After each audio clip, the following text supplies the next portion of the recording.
Hi all, welcome back to my channel.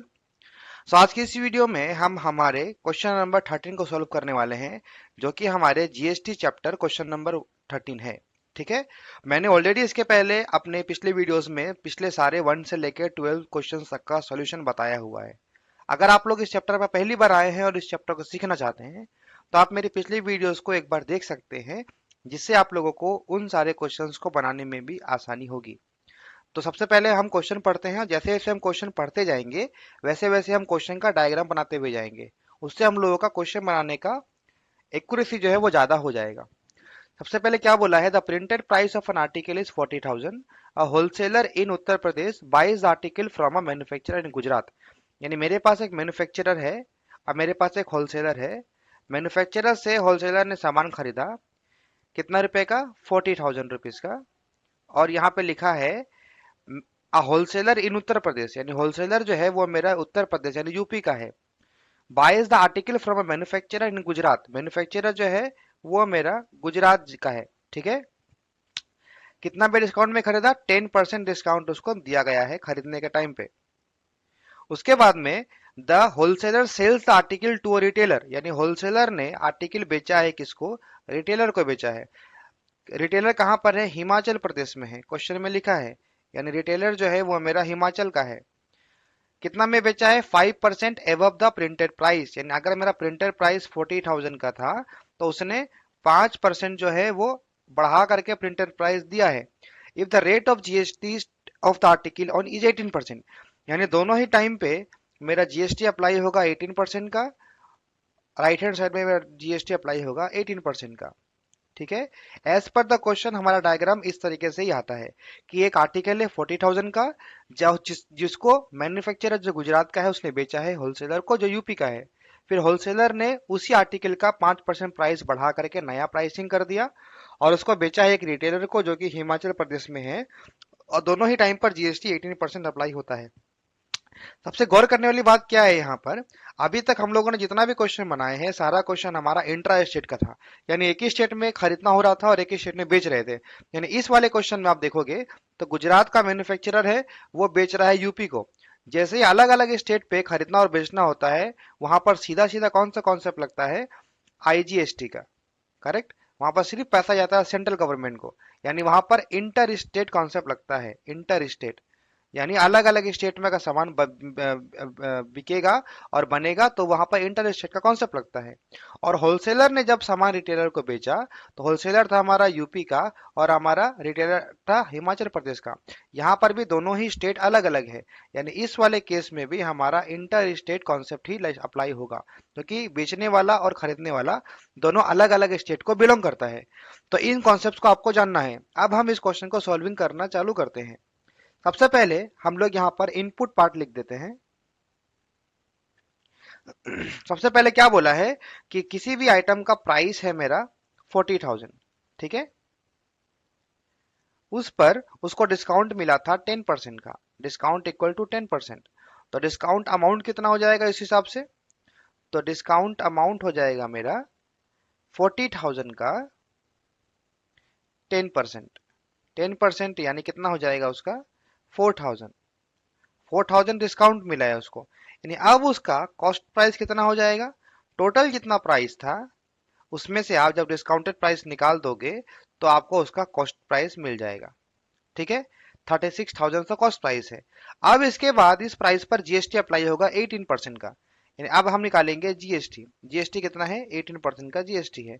यानी GST amount कितना का होगा, जीएसटी अमाउंट हमारा होगा 36,000 का 18%। राइट। दो जीरो कैंसिल हो जाएगा। यानी जब हम 360 को 18 से इंटू करेंगे, 360 इंटू 18 जब हम करेंगे तो हमारा आंसर आएगा 6480। तो हमारा आंसर कितना बनेगा, हमारा आंसर बनेगा 6480। क्योंकि इस पर्टिकुलर क्वेश्चन में बेचने वाला और खरीदने वाला दोनों ही अलग अलग स्टेट को बिलोंग करता है, यानी यहां पर सीजीएसटी और एसजीएसटी हाफ हाफ नहीं होगा। यहाँ पर जितना भी अमाउंट है वो सारा आईजीएसटी यानी सेंट्रल गवर्नमेंट को जाएगा। ये कॉन्सेप्ट हम लोगों ने ऑलरेडी हमारे इनिशियल वीडियोस में ऑलरेडी सीख रखा है। ठीक है, तो आई होप आपको ये वाला समझ में आया होगा। अब हम हमारे आउटपुट वाले सेक्शन का बनाते हैं। तो हमारा आउटपुट क्या है? सबसे पहले मैन्यू होलसेलर ने क्या करा, प्राइस था उसका 40,000 का, ठीक है, प्राइस था उसका 40,000 का। होलसेलर ने क्या करा, इंक्रीमेंट प्राइस इंक्रीज कर दिया। कितना प्राइस इंक्रीज किया? इंक्रीज प्राइस है 5% उसने बढ़ा दिया, यानी अमाउंट कितना हो जाएगा अभी? अमाउंट हो जाएगा 40,000 का 5%। जब आप 40,000 का 5% निकालते हो तो आपको आएगा 2,000 रुपीज। ये उसने नया रेट लगा दिया।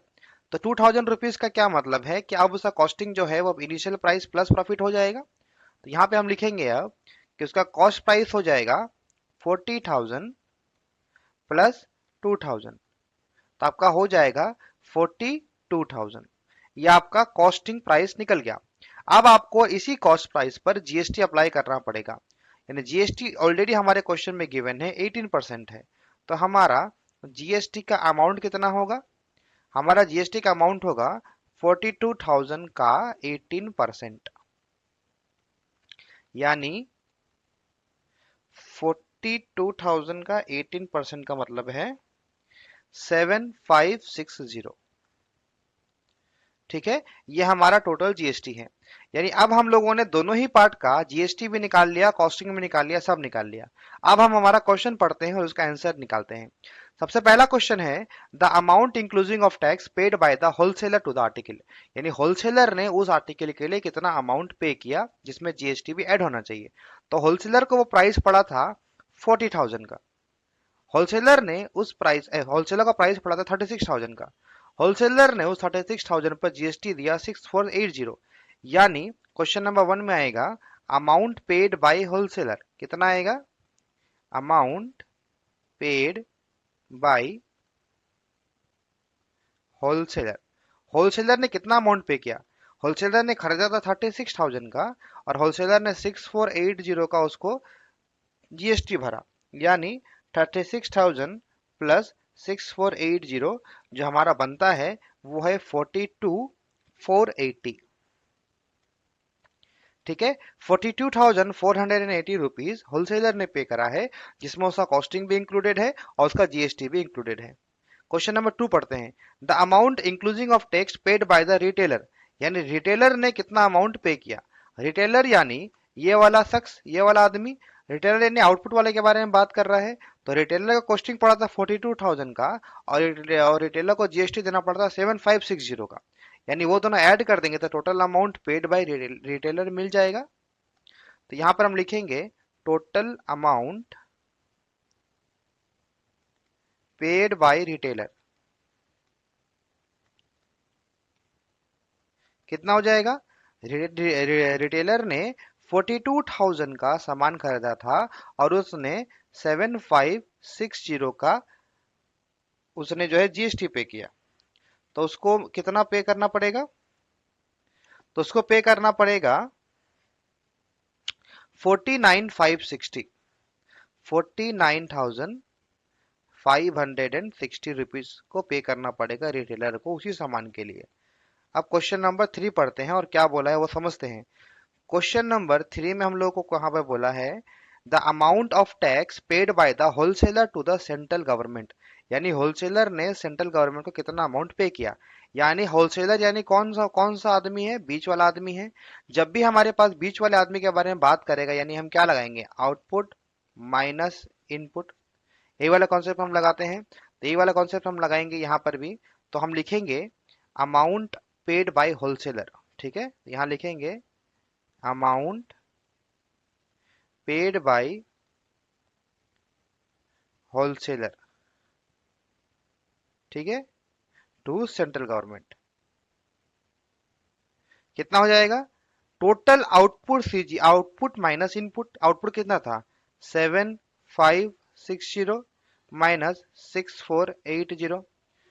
तो 7,560 में से जब आप 6,480 को माइनस करते हो तो आपको आता है 1,080 रुपीज। 1,080 रुपीज जो है वो होलसेलर पे करेगा। होलसेलर कभी भी अगर बीच वाले आदमी के बारे में बात करेगा, यानी हम लोग को आउटपुट माइनस इनपुट का कॉन्सेप्ट लगाना है। क्वेश्चन नंबर 4 में क्या बोला है? The amount of tax received by the central government. जब भी आपको सेंट्रल गवर्नमेंट का रिसीविंग के बारे में बात आएगा, तो आप सीधा सीधा आउटपुट वाला सेक्शन का डेटा लिख देना, माइनस वाला डेटा यहां पर नहीं चाहिए। तो हम लिखेंगे यहां पर amount received by central government. जब भी आपके पास में रिसीविंग के बारे में बात आएगा, तो आप वहां पर सीधा सीधा आउटपुट वाला डेटा जो आता है वही आप यहां पर लिख देना। ठीक है, तो हमने यहां पर हमारा चारों क्वेश्चन सॉल्व कर लिया है इस पार्टिकुलर 13 नंबर क्वेश्चन का। तो आई होप कि आपको ये वाला सॉल्यूशन पसंद आया होगा। और अगर आपको इस क्वेश्चन को समझने में कोई डाउट आ रहा है या आपको कोई भी जगह पे नहीं समझ में आया है, तो आप मुझे कमेंट करके बता सकते हैं, ताकि अगर मैं अगला वीडियो बनाऊं तो मैं पहले उसको एक्सप्लेन करूं आपको। और अगर आपको ये वाला वीडियो पसंद आया हो और आपको मेरा सॉल्यूशन अगर अच्छा लगा हो, तो आप इस पर्टिकुलर क्वेश्चंस को, वीडियो को लाइक करें और मेरे चैनल को सब्सक्राइब करना, ताकि आने वाले टाइम पे मैं जो भी वीडियो बनाने वाला हूँ उसका नोटिफिकेशन आप तक पहुंचता रहे। So thank you so much for watching my video. मिलते हैं अपने अगले वीडियो में।